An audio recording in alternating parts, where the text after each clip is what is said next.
Vous est-il déjà arrivé de haïr une personne au point de vouloir la faire disparaître?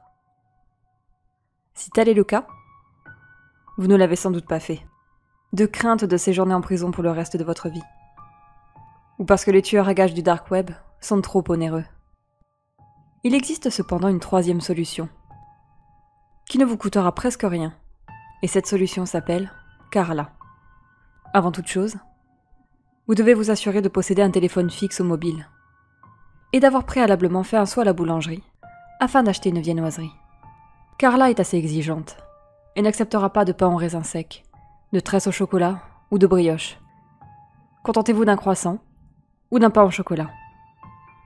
Une fois rentré chez vous, entreprenez de lui téléphoner. Son numéro de téléphone varie en fonction de la personne qui l'appelle. Il s'agit de votre date de naissance, au format mois, jour, année, suivi des 2 derniers chiffres de votre QI. Soyez très prudent afin de ne pas faire d'erreur. Ce serait dommage de recevoir une facture pour rien. Composez le numéro et appelez-la. Elle ne vous répondra pas. Mais elle aura compris que vous l'attendez. Faites-le. L'attente pourra durer entre une demi-journée et un mois. Mais elle finira par sonner à votre porte. Lorsque tel sera le cas, ouvrez-lui. Il s'agira d'une petite fille aux cheveux bruns et aux yeux noisettes. Ses vêtements n'auront aucun signe distinctif, mais elle portera une écharpe ainsi qu'un sac à dos. Quand vous lui demanderez son identité, elle se présentera à vous comme l'assassin auquel vous avez téléphoné. Ne vous moquez pas d'elle. Elle fondrait en larmes, partira en courant, et vous recevriez à vos dépens la preuve qu'il s'agissait bien d'une tueuse. À la place, demandez-lui son nom.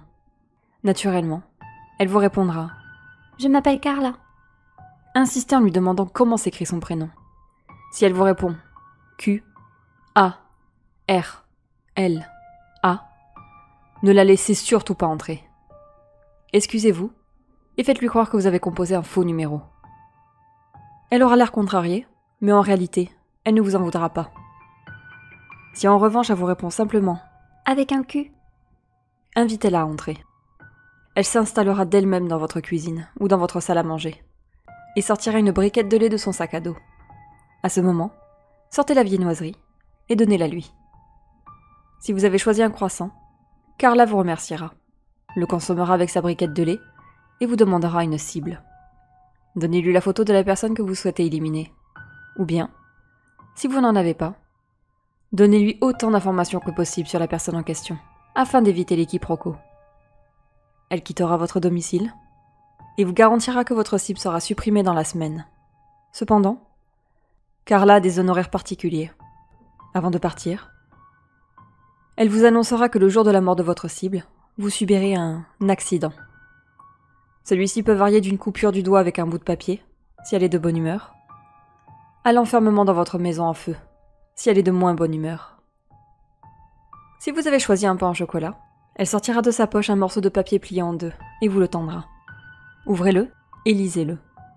S'il y est marqué un Y, elle se ruera aussitôt vers vous et vous étranglera avec son écharpe. Vous pourrez bien sûr tenter de vous défendre, mais personne n'y est jamais parvenu. S'il y est marqué un K, il se déroulera la même chose que si vous lui aviez donné un croissant. S'il y est marqué un N, elle partira avec son pain au chocolat et refusera de commettre l'homicide que vous espériez.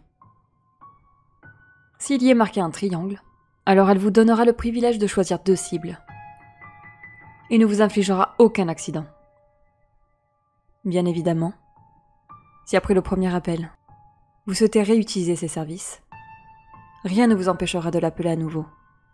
Sachez seulement que Carla n'acceptera plus que les croissants et qu'elle déteste être sollicitée plusieurs fois par la même personne.